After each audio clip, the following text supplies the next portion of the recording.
Hey everyone, I just wanted to make a quick video on how I resolved a sound issue problem I had between my Gigabyte monitor and my Switch, and I'm not sure if this will work for any other monitors.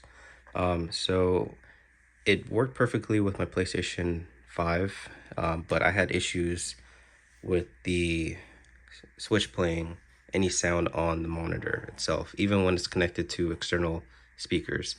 So the way I resolved it was going to the settings, and within the settings, I went to System and Other Settings, and it was actually an issue with the version of HDMI I was using. 2.1 is the more recent one that released in 2017 with faster frame rates, I believe. But switching back to 2.0, the older one, allowed it. And I think it's just because of the hardware of the Switch.